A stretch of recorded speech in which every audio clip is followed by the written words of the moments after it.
I'm Matt of the etrailer. Today we're going to be taking a look at the Saris MHS DUO bike rack on our 2021 Coachmen Cross Trek. Now this is going to be a great rack because it can carry a variety of different styles of bikes and be motorhome rated. So let's check it out. Now today we're mainly going to be talking about how this rack is going to interact with our motorhome. So let's start off with how the bikes are interacting. So right now we got these e-bikes with these wider handlebars, and we still have plenty of room here. Let's say you're on some really bumpy roads, we still have plenty of clearance here. Now when it comes to your door, you're not going to have a lot of space to open that up at the moment. We can get more though. The way we're going to do that is by tilting it back. You can just pull on this handle back here, pull it towards you, and this will drop down. Now I will say this is going to be pretty heavy. Right now I do have two e-bikes here, but this does have a capacity to carry two 100-pound e-bikes. So it's going to be pretty hefty. And now we can open up this door more, not all the way, but this will be enough where if you need to grab any totes from the bottom or access any point over here, you can do that.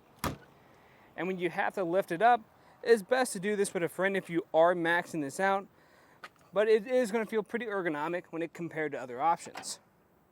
And if we want to take a closer look at it, we wanted to take off our bikes. Now you can remove these one of two ways. You could just simply lift it off and take it out for a ride, or you could get the ramp. Now this comes separately, but you can find it here on a website. And it does make it much easier, especially for those heavy e-bikes. I'll show you both methods. So to start off, we're just gonna loosen up the strap here on our rear tire. This does slide up and down to accommodate for different wheelbases. We'll just squeeze on this gray lever on the back of it. Get a better look at what's happening here. That's where it is at the moment. Just press it, it pushes away. You'll also notice that this is still going to work even for your fender bikes, because this here at the very end, that chalk, is going to be adjustable for the height and how low you can put it. And from here, we're just going to pick it up, then take it out for a ride. Now with that, I do like that we're not making any frame contact, so even if you have those carbon frame bikes, it will work great for it too.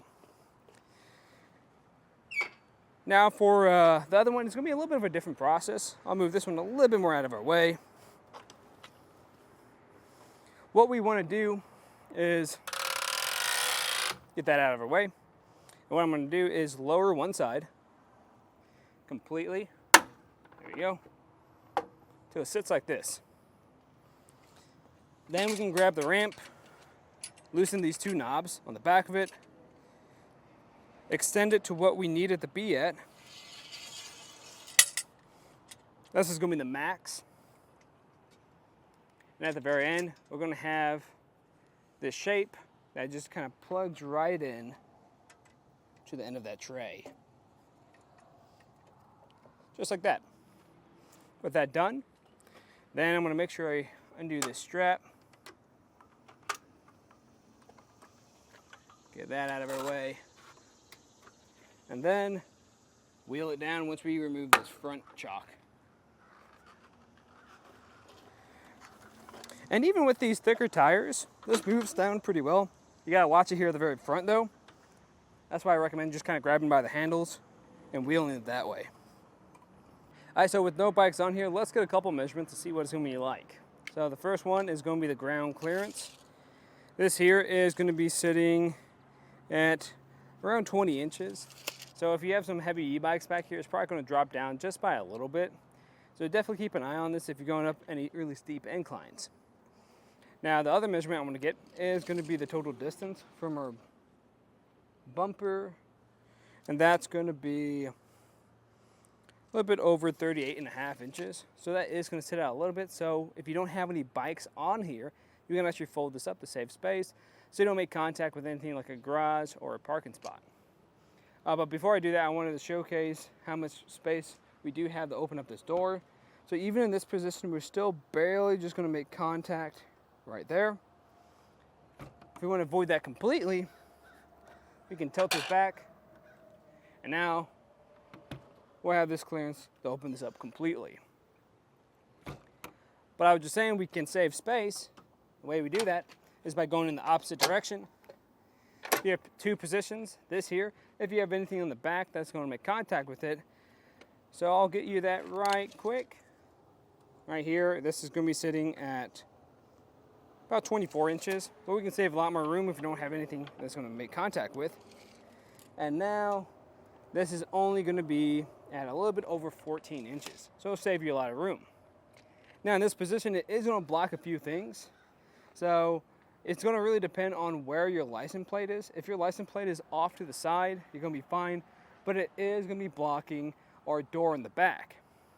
But our taillights, and if you have that backup camera, that won't be obstructed either.